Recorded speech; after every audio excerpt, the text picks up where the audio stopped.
Good morning, Jeffco. Thank you everyone for being here with us today. We're starting our fall conference on Saturday, September 26th. And today we're going to go over basically all of the board functions. This is sort of our board forum, and everyone should really be working together. It's important to know each other's jobs. So joining me today, I have Liz Rowland, my Vice President of Outreach, Jen Granberry, our Vice President of Membership, Kay Slater is here, and she is our board secretary. Debbie Carpenter is also here. She is our treasurer, and I'm Shauna Fritzler. I'm your president.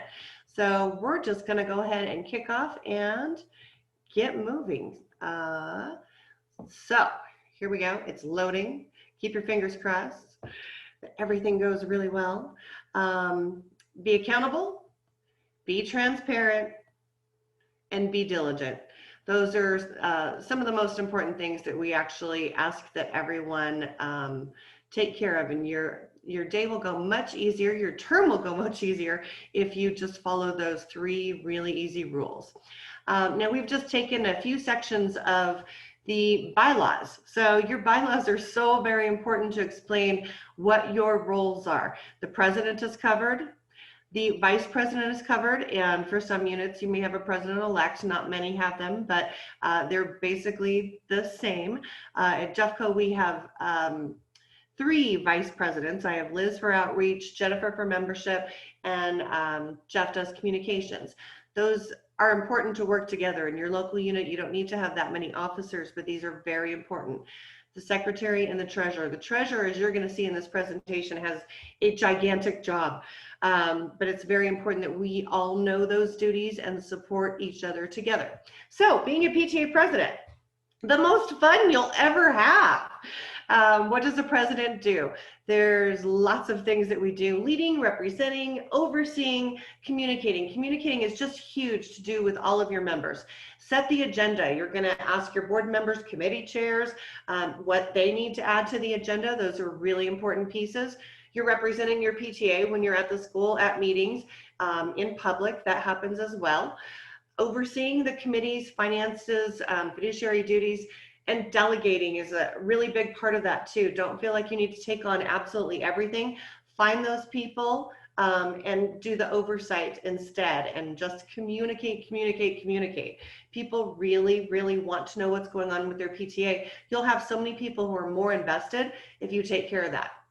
Now, meetings, budgets, overseeing the standards of affiliation, and that's going to be the things that your articulation area vice presidents email you about and say, hey, your 990 is due and your officer list is due and your insurance is due. We're just trying to help you take care of the requirements that are IRS rules. We're not the PTA police here.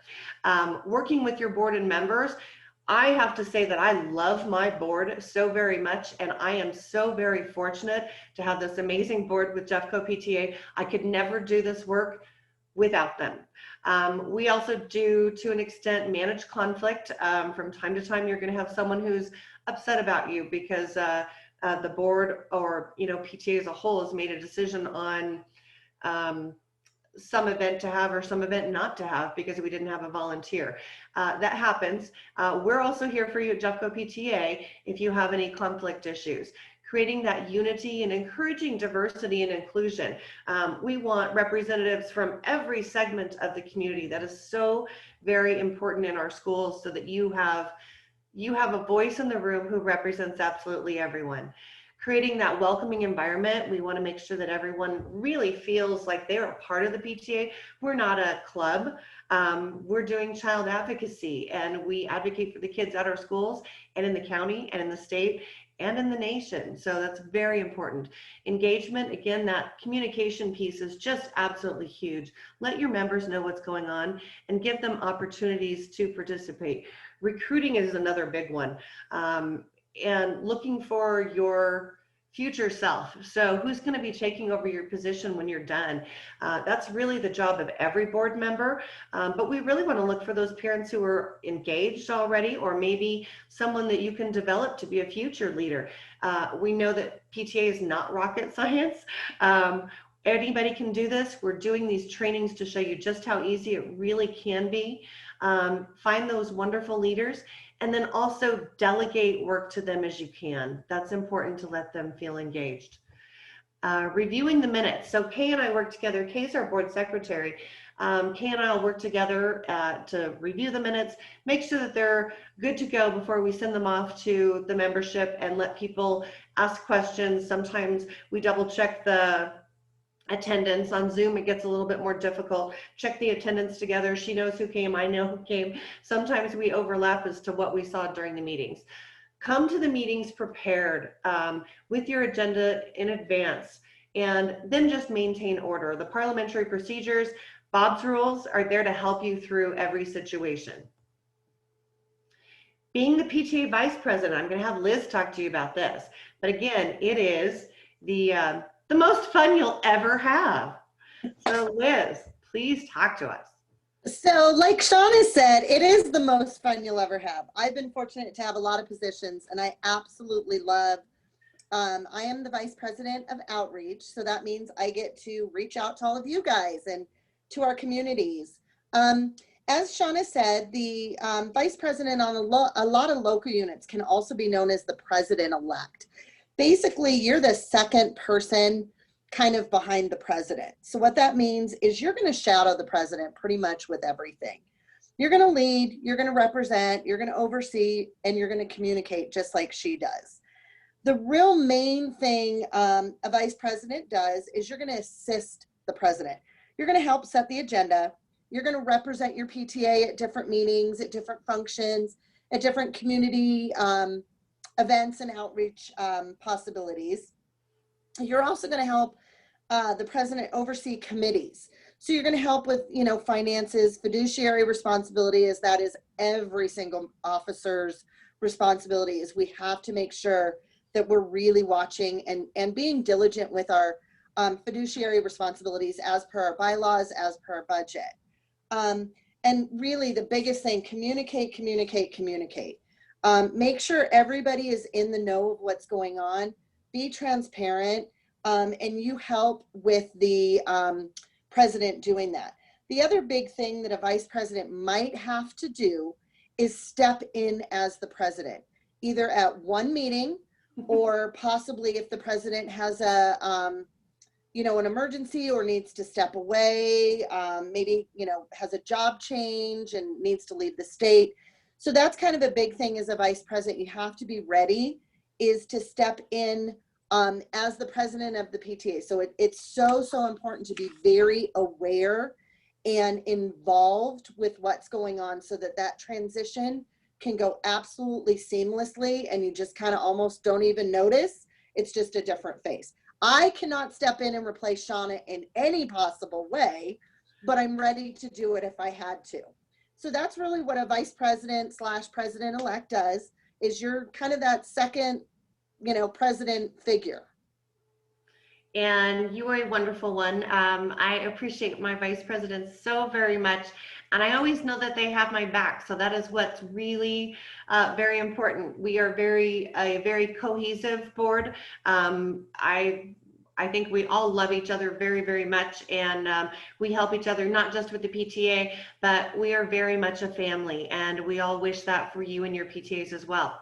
So now we're going to jump into being a PTA secretary, and Kay Slater fills that role for us. And again, it is the most fun you will ever have. Kay, jump on in. It is super fun. Being a secretary is really just all about keeping all the notes. Anything that needs to be maintained is your job. So all of the minutes, you keep all the agendas, your membership lists, always have your bylaws somewhere you can find them. Someone always has a question. They're intimidating, but they're not as hard as they look the first time you read them. Anything that Shauna needs with planning the agenda or emailing any of our board members, and that's on me. I'm the one that sends those emails. I keep track of who comes to meetings and who doesn't, who's excused and who's not. It's my job to make sure that we have the right number of people to conduct a vote, which goes back to your bylaws, because that'll be different for lots of units. Count the votes, make sure that you're keeping track of exactly how that went, and make sure that that parliamentary procedure is followed correctly. At the end of every month, before our meeting, I collect all of the officer reports on what everyone's been up to and make sure that that gets shared with the rest of our board members and anything else that Shauna asks me to keep track of. And this is really important. So those of you who have served as president know too, if you're up talking in front of everyone and trying to run the meeting, oftentimes it gets difficult to figure out where we are, or there's a motion on the table, or and Liz has filled in this role as well for us for years and years when I first joined PTA at the Jeffco level. It's really important to have that person who's by your side who can say, this person said this person, this person seconded it, so we can back up and here's where we need to go next. So it is so much a team effort when you're running those meetings, and especially if you're in the middle of maybe it's a controversial or a debate discussion that starts happening in your PTA. That's really important to have those other people who are helping you to run the meeting. So you do, again, have to work as a team. So the next one, I said that I would do this job as PTA president if I, had a really wonderful treasurer, and we got Debbie Carpenter, who is one of my other favorite people in the world. We all love Debbie. She is a phenomenal treasurer. And again, being the PTA treasurer is the most fun you'll ever have. So Debbie, go ahead and kick off. Okay, one of the reasons it's the most fun you'll ever have is you'll meet some lifelong friends. Some of these people I met when my kids were in elementary school, and now one of them's graduated college. So that's a nice thing. All right, I guess I want to just say there's a lot here for treasurer.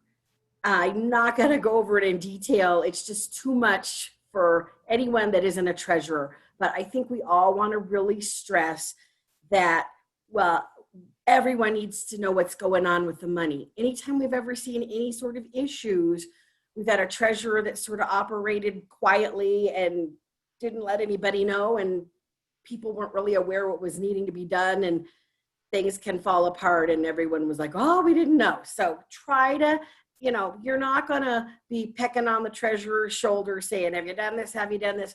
If they're doing what they should be doing, they'll present it in their treasurer report, and you'll know. But at least this way you'll have an idea of what they should be doing. Yeah. So I want to make sure people know too, if you're not a treasurer, it is your job to support your treasurer, because the treasurer job is huge. So you need to know that all of this exists out there. Does your treasurer need help? How can you support that person? Because these are legal requirements to keep your PTA, and it is all of our fiduciary duty to make sure that these get done. Right. Most of these are not PTA rules. They're IRS rules, state rules to keep your nonprofit status up and running. That's why donations are deductible, is because you're a nonprofit. If you lose that, none of the donations people give you will be deductible. So keep that in mind. Just a real quick, one of the things that Shauna really does that's so helpful for me is help me with deposits. She'll be like, I'll take this to the bank for you. Communicate. There's two of us knowing what's going on. That's very helpful. That kind of stuff really helps, because there's kind of a lot of mundane routine things the treasurer has to do. So real quick, when you get to be treasurer, really the first thing you really want to do is make sure all your records are in order. I think that's probably one of the first ways you'll be able to tell if something's been going on that shouldn't be, is if you don't get records. We've had that happen a lot. They can look like anything, a notebook, boxes. Some treasurers keep everything from every year, and you'll get a huge box. That's fine. That'll sit in your basement probably for your term.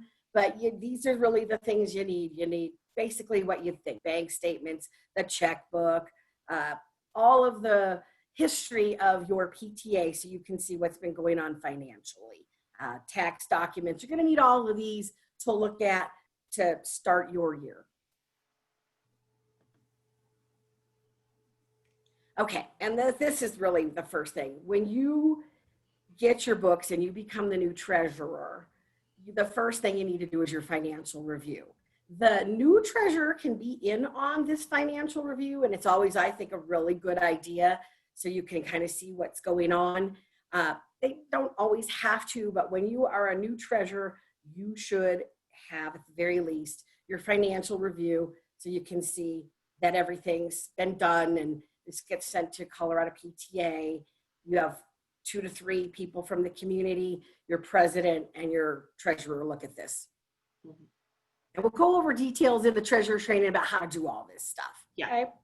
All right, and these are kind of the things you need to do your financial review / audit. I think audit can really scare people. Financial review is really what it is. You're looking at everything and making sure what the number, that the numbers are all there and you don't see anything that looks suspicious and unusual. And we sign that together. So, Yes.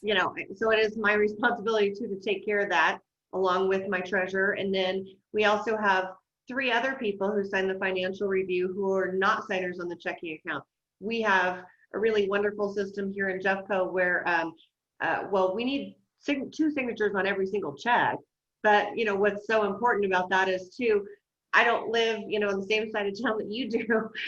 So we're pretty far away. But we have Liz on our bank account too. So Liz and Debbie can sign the checks together. And then they don't need me or need to have to connect with me. So that makes it a little bit easier. Also, the 2 of them work, during the day too. So, evenings are really important to do that coordination with each other. And that makes it easier on them. So make it easier on your treasurer if you can at all, at any time. Yes. Okay. And so then, yeah, I think we talked enough about the financial review, but then the next big thing you're going to do for the beginning of the year is your budget. A committee is great. It doesn't have to be formal. You get people that, I always like to get somebody who's been there a while and kind of knows the history of your PTA, some new people, just a good cross section of your PTA is always good. And then I'm going to go in great detail about how to do the budget at training, but just know you're going to look at past the money that you need to do what you want to do as a PTA, and you're going to be budgeting. And remember, you are a steward of your school's money. So I always think a budget really is an individual PTA thing. Every school has a different personality, different needs. So this budget should represent that. And I think it's really important to try to touch as many of the kiddos and the teachers as you can. So keep that in mind when you're doing your budget. And like I said, this is going to be in detail in the treasurer's training. Right. But yeah, you're going to look at what you did last year, what you do historically. Can we do it again? I think everybody's having an interesting time right now. We've never been in anything like this. We don't know, people got to be generous. I really feel it's important that we really put something in our budgets for the teachers this year. Yeah, and I think it's really important to support that staff when we cannot be in our schools this year as volunteers. Doing those things will, your students' learning environment is your teacher's working environment. So it's very important that we are that collaborative energy within the school community, especially now that we're sort of outside the school community. I think that's a really big one. We are kind of making sure that everybody understands, since you can't have all of the events that you've had, in years past, or you can't do all of the fundraisers that you've done in years past, it's a good opportunity not only to work on advocacy this year and collaboration and sharing news and offering programming, but be very conservative in your budget. So the last thing I want to do is a president, I'll be out of this office. We all will. So after June. So what we want to do when we give this organization to the next board is to make sure that we've been very conservative. I do not want to hand off an organization to them with no resources when they have to provide a fall training and they have to provide resources for our PTAs. So please do be conservative in that spending. You're a nonprofit, but it doesn't mean you have to spend your bank account to zero. Please plan ahead. Always, always plan ahead. All right. So then you'll get your budget together. The board will look it over, say this looks great, and then you at a membership meeting, and you need to give 2 weeks notice to say, hey, we're going to approve the budget. Then you present this to the whole membership there, and it's real important to make sure that everyone that votes at this meeting is a member. I'm going to tell a real quick story. We had something that 99% of our PTA wanted to do, and we had this person who did not want to do it and caused a big fuss and got a lot of people to come to the meeting and discuss it, and that's fine. That's absolutely fine. But come to find out, none of them were members. So, you know, you have to be a member to vote on the budget, all right?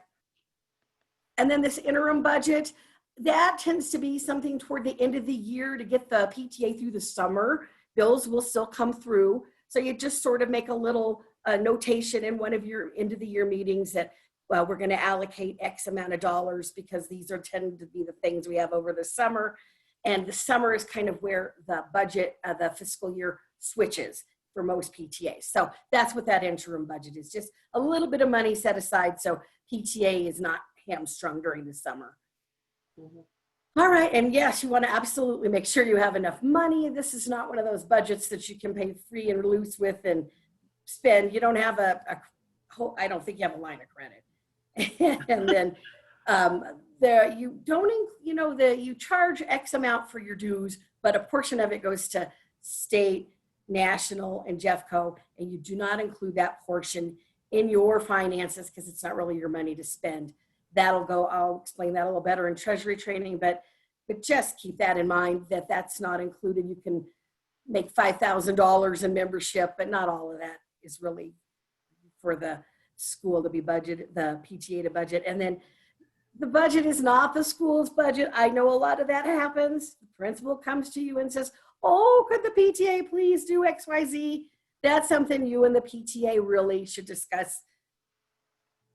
You know, what is your mission? And we've all funded smart boards or things like that.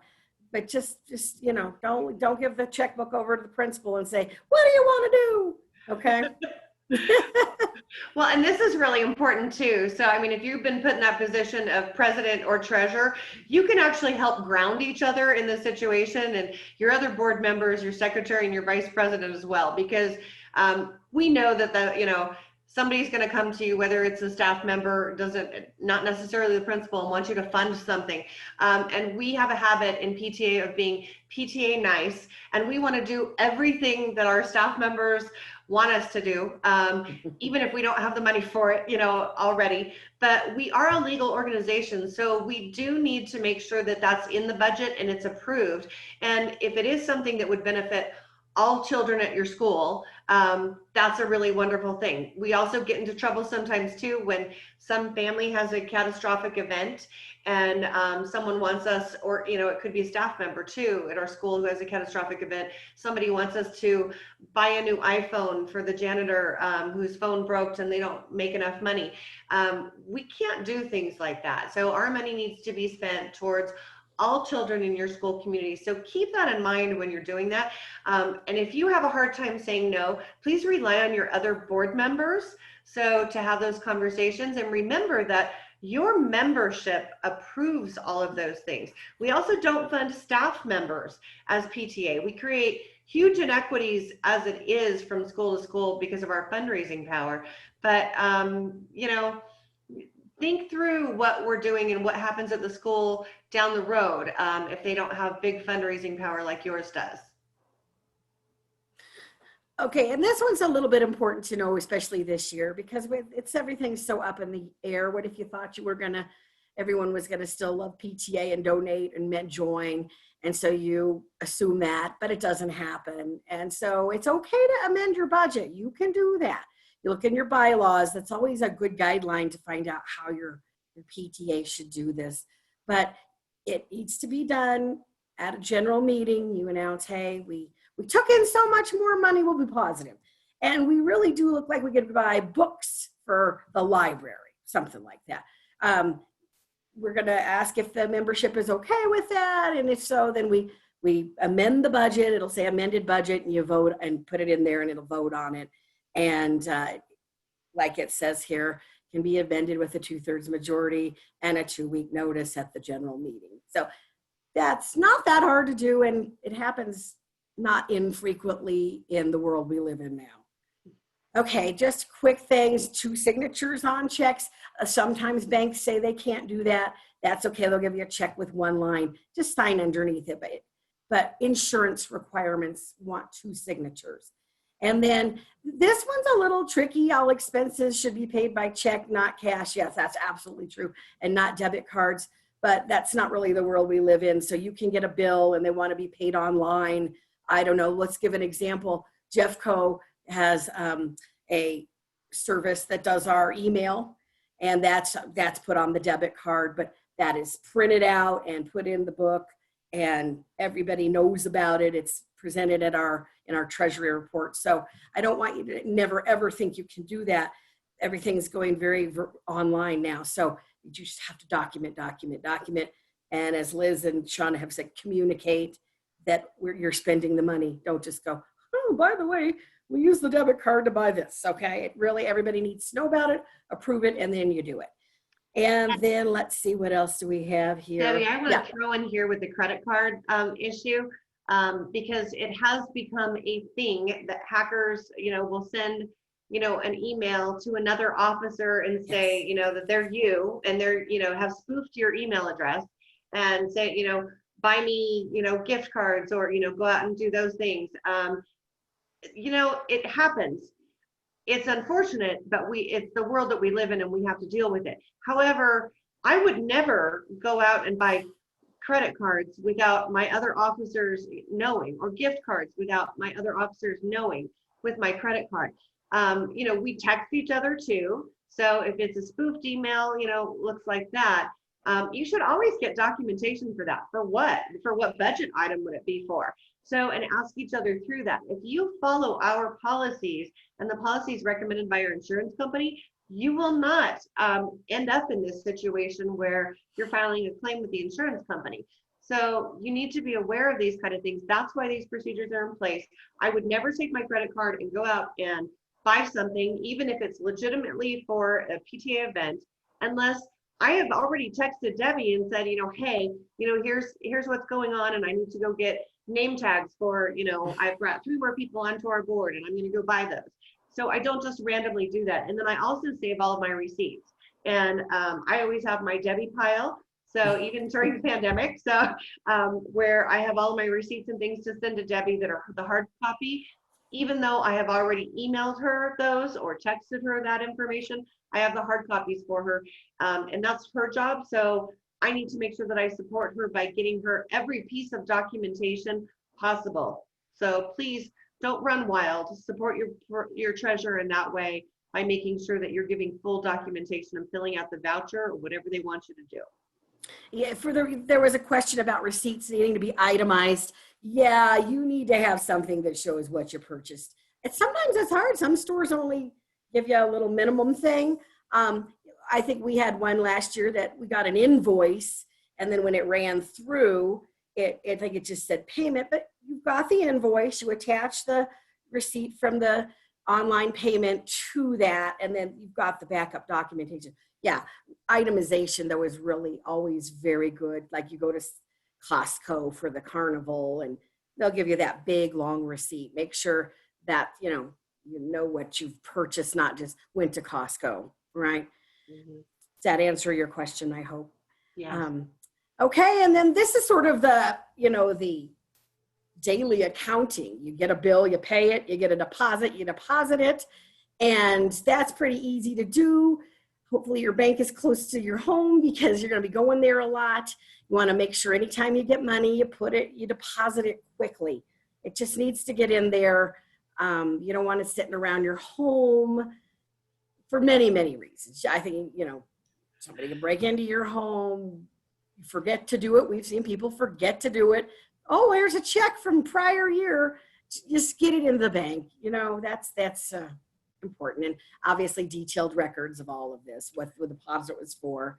And then cash, I'm not so sure we're going to be doing a lot of that this year since we're not all in together. These are usually events that generate a lot of cash. But if you do, you always have 2 people counting the money. I can't tell you how many times I've sat in the cafeteria with someone at 11 at night counting all this money to make sure we all get this and, get the same amounts. And yes, one of them can be the treasurer. And then, yes, you have a little form that says, Shauna Fritzler counted XYZ, Debbie Carpenter counted, verified it was the same amount. You're going to attach that to your deposit when you take it. So it's proof that you had 2 people. And Brenda had a question about mobile deposits. Is that okay, Debbie? I'm sorry, I didn't see that question. Okay. Let me look. Can you use mobile deposit? That sure is nice. I don't, I've never had anybody ask that. We don't really have the ability to do that. Shauna, I don't see why not. You can document it. It's going to show up on your bank statement. You do have to use your own phone, though, to do it. So if you're comfortable doing that, we all use our phones to take pictures of everything and send it to everyone now anyway. So, had a dog wait your money? I have a dog that would have done that. But anybody see any issues with mobile deposits, Shauna? I think really as long as you have that documented, we take pictures of it. I'm kind of your mobile person for deposits. Yeah. So I take pictures of it and then I, text it to Debbie or email it to Debbie so that she has that too. And I think Liz has something to add there too. So I was going to say, I think mobile deposits are fine. The biggest thing, like Shauna just said, make sure you take a screenshot of it maybe to show that you're putting it in. Definitely keep the check, void it out, print out something from the bank. A lot of times the bank will send you an email or something of that state that says, thank you for your mobile deposit.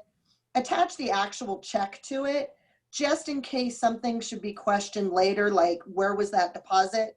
You have a lot of, backup paperwork and information that you did honestly put it in because it is going in on your phone.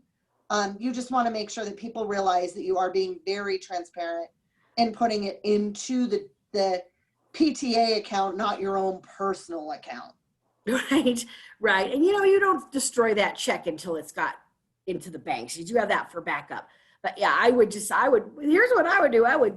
I've got my, our board on my text chat group and I'd be like, everybody, I'm going to do in a mobile deposit for X amount. It was for this, just heads up, then everybody's been alerted. Then when the treasurer report comes for that month, you can say, oh, look, there it is. Good deal, and then somebody asked, we're talking about what you can't do with your money, would like some ideas of what you can. Again, I think we can all jump in here. I always felt like if your parents were donating to your PTA, you need to try to spend your money on the thing that hits the most kids. So it's teacher appreciation. Like we said, they are really important to keep happy because they touch every kid in the school. Events, fun events that build community. That's going to be really hard this year. So I get that. It's kind of the things you think about. Lunch for the teachers, carnival for the community. Dances. Father-daughter dance.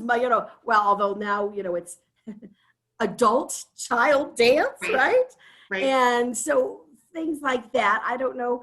I saw a PTA that did one virtually and everybody was on Zoom dancing. They decorated their living room and it just looked like everybody was having a lot of fun.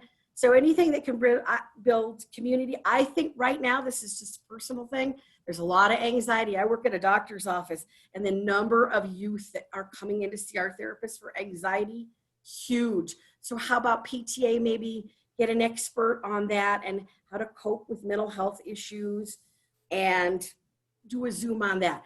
Technology stuff is huge too. That is something that I think we all understand. There's a lot of haves and have-nots with technology. If the PTA could bridge that gap, I think that's a great use of money. So I guess one thing I just want to pop in here too. So because one of the things that happened during the pandemic last year, when everybody went remote, there was some question about sometimes staff members asking for PTAs to pay for desks and equipment and things like that. That's things that we can't do. You shouldn't be giving a personal gift to anyone in particular. So now it's one thing to buy a document camera or, something like that, or the 3D printers for your school that will benefit all kids. So, in a classroom, but if it's to benefit a person, that becomes a little bit of a problem there. So we also don't buy furniture or, things like that that would be facility items, so that really don't touch the children in the school. Does that answer some of those questions too? One of the Also, things, teacher appreciation too. Sorry, Liz, but teacher appreciation, you want to make sure you're hitting is the teachers and staff as a whole. That if you're doing something for teacher appreciation, that there's the equity piece is in that too, that you're hitting every teacher, not just one specific teacher who may have had the guts to come to the PTA and say, I want this. You want to make sure you're doing equity across all levels. Absolutely. Yeah. one of the things too I want to add in is parents want to see that their money spent in the year that they gave it. Yes. So, unless you're saving for, say, a playground or something of that nature, be very transparent to your membership and say, hey, we're raising money for something that's going to happen in 3 or 4 years. But parents really want to see, if they're giving donations and they're raising this money, they want to see that it's going to the current year for a lot of reasons, especially if they're, say, a 5th grade parent and their kid's moving on, and they give a substantial donation, and you said you were going to do a 3D printer, and all of a sudden that 3D printer doesn't show up for a year or two, that kind of gives a bad feeling to parents. So you want to make sure you're very transparent for what you're raising the funds for, what you're doing with it, especially if you're trying to raise a large amount. Like I know, Jen, you guys just did the playground or assisted with the playground. So, just be very transparent with what the monies are going toward so that everybody knows where their money is going. I want to give another idea. My local unit does a fund every year for an enrichment activity. So frequently they'll get authors to come in and talk to the kids about creative writing. We had someone come in and do a whole presentation about the human body, and there was like a maze to go through the heart and stuff. It was super cool. The bee lady comes out and talks about how plants grow. And those are all, enrichment activities that the entire school can take part in. That Yes. is not always something that a school can swing, because they can get sort of pricey, and you don't want to choose between books and that. And so that's where your PTA can really make this learning experience different. Okay, that's outstanding. That's absolutely right. I remember when I was at Rooney, we had a speaker from the Museum of Natural History come and do a dinosaur thing for the whole, it was like an assembly. So those kinds of things, hit every kiddo. I've had kids come up to me years later and say, that assembly where the bee lady came, I have a bee thing in my backyard now. So that's the kind of thing that builds community and education. So those things are fantastic. And somebody asked if you can give money to staff and custodials. Absolutely. It should be staff appreciation, not just teacher appreciation. Yes. That custodian who's picking up trash and sanitizing that room needs some support too. So And school secretary. Do not forget. Front desk. Yeah. School secretary. If you are a PTA leader, They'll be your best friend. They will be your best friend, or you need to make them your best friend. Yes. So they are so critical to helping us figure out what needs to happen in the school, because they're so in the know. So please remember that. Especially right now, the school secretaries are fielding hundreds of calls a day right now. Mm-hmm. So give them lots of love, because they're really getting the brunt of this. Yes, So absolutely. I'd like to add that this is one of the things that makes PTA unique and interesting and great, is that it's really, what does your school need? It can differ from one school to the other. It can be anything it can be as simple as buying some copy paper for the school, because the school's always got shortage of copy paper, and newsletters and stuff like that don't get sent because of that. Or it can be a climbing wall, or it can be in the gym. It can be school spirit stickers to give all the kids, with the logo. That's your job as the board, and bringing it to your membership to discuss, how do we enrich and support the community in our school? That's what you're there for. You're not there to run a big sale. You're there to make it better.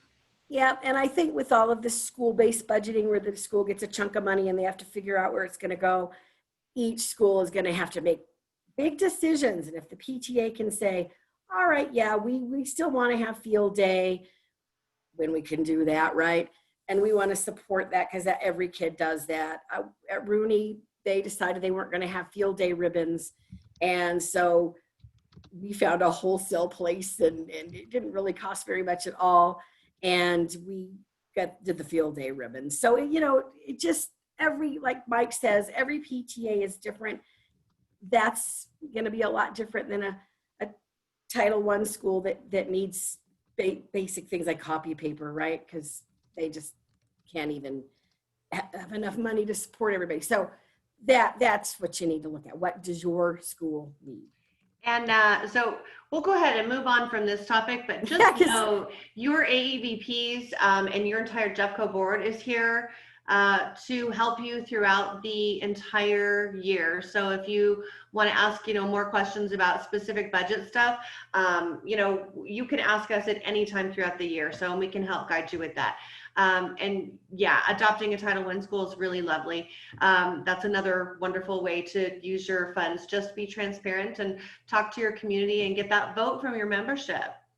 Yeah, I just real quick, there's even a PTA award for schools that partner with another school. So, we do like to encourage that. Wonderful. So Debbie, I'm going to have you move on. And Michael, I will answer your question about the recording at the very end too. Yes, these are being recorded, and you will find out from your AEVPs how to access those. Okay, we're not going to go over this line by line real quick. Every month, your treasurer better be giving you a treasurer report at your PTA meeting. You don't have to be a financial wizard. It's going to show you, it's basically done on an Excel spreadsheet for most people. Even we do it that way. What money was brought in for what money was spent, how much is in the bank account. Everybody gets to see it. And this is a requirement for your insurance that the bank statements be looked at by somebody who's not a signer. And we've talked about how state and national PTA dues are separate. Insurance and bonding must have. You have an event and something happens, you could personally be liable. It's also a requirement to be a unit in good standing, as you have to have insurance. We always offer a company to use that we have worked with for years and provides great coverage. You don't have to use it, but you need to make sure it does the very minimum what the one PTA offers. And then the tax return, most file that first one. It's a little postcard. I think it takes a minute to do. I would do it with you if you need to. And that's that. We'll work on that in treasurer training. A couple of them do the next one, the EZ, and that's it. Like I said, you are a 501c3. You want to keep that status. If you need to get a copy of that to prove you are, under, first of all, the exemption's done through Colorado PTA, and you are an umbrella organization under that. So you have to get the letter from Colorado PTA, and you have to be in good standing for them to give it to you. So if you ever need help with that, we're here to help you with that. Let's see what else we have. Yep, what we know, file your 990. You know what, we do have that advocacy donation. So Debbie, and I'd like to make sure, especially in election years, if we get closer, that we talk about that. As a person, you can go over and, do whatever the heck you want. So election wise. As a PTA officer, we do not support candidates ever. But we do get involved in initiatives, ballot measures, and sometimes we do give an advocacy donation. It's not a considerable chunk of money, but it's a little donation like that we've done in the past towards Amendment 73, or when we have 5A, 5B that used to be 3A, 3B for our mill and bonds for our school. So that's really going to be that important piece. But stay away from candidates, and please, if you're going to volunteer for candidates, do not use your PTA title. So to do that, because I guarantee you, I will get a phone call. I will do my best to always have your back in your community and throughout the Jeffco community. But you just need to know that that's not okay. Do not use your PTA title to support candidates. Okay. And then this is what you do with the Secretary of State. I guess you can sort of think of this like the state tax return. Unfortunately, this one can be a little cumbersome. It wants a lot of detail financially. It's not like the postcard. If they would align that would make our lives a lot easier. Also, the IRS federal is 50,000 limit. The state's only 25,000. I've talked to them about, hey, could you align that? It is a statute. It have to go through statute. It'd have to go through the legislature to do it, and they have too many other things to worry about. So that one, if you, real quick, if your PTA makes 25,000 one year and goes 4 years and doesn't, and then does again, you don't have to do it. It's just 3 consistent years, then you have to do it. Once you do it, you have to always file it, even if you only make $5. All right.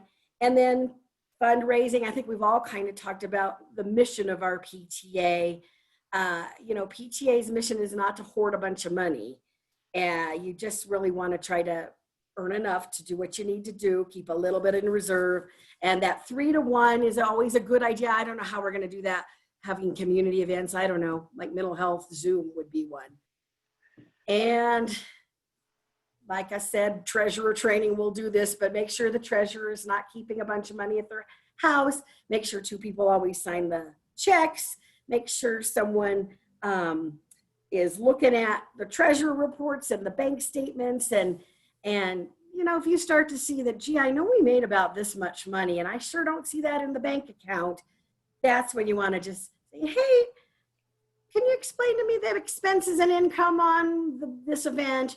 And then usually if you don't get responses, that's when you kind of need to start. Yeah, and that's again another thing that you can call Jeffco PTA for. So if you are not getting responses, if money's disappeared, we need to know from that right away. So get in touch with your AVP or me or Debbie. We need to know those things pretty quickly so that we can help you out the right way. And if you're not getting a monthly treasurer report from your treasurer, let's have a conversation very quickly, because that not only is it required to give to your membership every month, but that's usually an indicator that something's wrong. And if it's training, we can provide training. If it's not, then we really need to look into things very carefully. Yeah. And honestly, that's why the insurance is so important to have. They're really helpful if you have something unfortunate happen. So like I said, we can help you out with all of that. And now I think I'm done. Let me look at some of these questions real quick. That is a synopsis of the largest job in PTA. So when you find a good treasurer, you treat them well, please, and support them. And we are so very fortunate to have Debbie. Love her. Wouldn't want to be doing this with anybody else as our treasurer. She really is phenomenal, and she's so very kind. This is just, again, we talked about this regardless about that PTA nice piece. Please, we get complaints about this every year, and it is so very, very hard to talk about. So because someone, PTA president, losing a spouse, or recently I just lost my mom, and my board stepped up, but they personally stepped up. We did not use PTA funds at all for Shauna. And that wouldn't be okay. So now it's a different thing when, let's say, your officers are leaving at the end of the year or something like that, and you're having a celebration, or maybe you get little gifts for your board. That's okay. That's totally okay. But let's be really careful about what our actual mission is, child advocacy, versus if a family needs help. There's the Caruso Family Charities, and they provide services like that for individual families who need financial assistance. So that's a better use of your resources. Handing over a blank check to school or district, we don't do that either. So we really should, work with our principals collaboratively and decide where we can make the biggest bang for the buck with PTA dollars. If you want to work on the school budget and do that collaboration, that's really important. But again, your membership votes on it, because we serve at the pleasure of our membership. So we really are public servants, who are volunteers. So please remember to include your membership in all those conversations, and people will help you out considerably there if you're transparent and accountable to them. And again, all the cookie dough in the world is not going to fix education funding. We are at the bottom of funding in education in Colorado. So that's a huge, huge issue. Lisa, it's Caruso Family Charities right there on the screen. So they do individual family issues. I'm just answering that question from chat. We need to be participating in advocacy. We came very, very close to passing Amendment 73 in 2018. We needed that so very desperately. PTAs need to be advocates, and we need to share correct information with our families. We get involved in ballot measures. You will find from our legislative advocacy chair, Jonna Levine, has been sending information out to advocacy liaisons and presidents all year long, all last year, and will continue to do so. We have some ballot measures on the ballot this year. If you've seen your blue book, it looks like an encyclopedia this year. It's a gigantic ballot. You need to look at how this will impact our children. There are some very good initiatives that will keep us from hurting our public schools even more. And there are some very bad ones that will do considerable damage to not just our public schools, but our community services like the fire department, police department. So we need to really look at those and share correct information with our families. That information is all up on Jeffco PTA. We have under the advocacy tab, we have a legislative committee at Colorado PTA, and we use our resolutions and position statements to take positions on measures. We don't just randomly decide we like this person, so we'll support it. Again, back to basics, this one, PTA's mission, to make every child's potential a reality by engaging and empowering families and communities to advocate for all children. If everything you do stems off of that mission that is legally filed for every one of us, you can do anything together. You don't have to even be friends with the rest of your PTA board members. If you go back to this mission and that is what you're focused on, you will accomplish amazing and incredible things as PTA leaders. And again, that collaboration piece, sometimes we're advocates, some people like it, some people don't, but we also collaborate and we listen to everyone. We want all the voices in the room. Commitment, if you have a commitment to doing the right thing, that you're gonna succeed. So we're here to help you if you have questions. Diversity, we want all voices so that we can represent all families, all kids. That's really important. We've got that information and some videos to help you out up on our website as well. Respect, we all have respect for each other. Again, I told you my particular board here at Jeffco PTA, I love these people, every single one of them. They are wonderful, wonderful people. And again, accountability, that other one, to our membership. Some people want us to be a little more accountable and give all of our hours. So, but reach out to us again if you have any of those sort of problems. And I apologize for the formatting. I popped this into Google Drive and did not notice that it changed my formatting a little bit. Number one resource here, jcpta.org is our website. We have everything up there that you could possibly imagine that you need for your PTA. So, and then we have more than that too. If you have parents who are having individual problems with their children and service of their children, we have resources to help get them help or on our website or get them help at the district level. So we work with the district staff all the time on this. Colorado PTA has a website, copta.org. National PTA is pta.org. PTA Kit provides all kinds of other online trainings as well. We have our annual conventions. This training that you're taking care of right now, our Fall Leadership Conference, we've opened this up to every PTA member. So maybe you're having a hard time convincing someone to be your next president.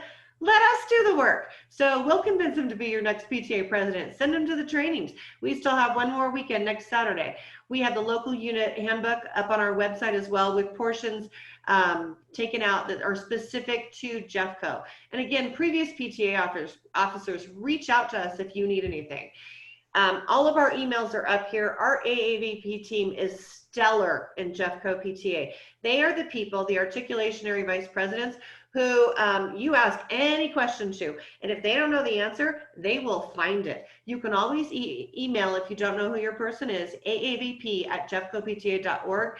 Again, get to our website and start looking around on there. You will be very, very surprised at just how many resources we have on there. We also have password protected pages that you can only access by getting the password from your AAVP, and those passwords change fairly regularly. That's how you're going to find the recordings of all these trainings this week as well. So that is all I have for you. I'm going to end so that everybody has a chance to visit the restroom or anything else you need to do. Take a little break before, if you're joining us for 10 a.m. or sometime later today, we welcome you and we thank you. We hope you have a wonderful, wonderful day. And PTA is the most fun you will ever have. Thank you, everyone.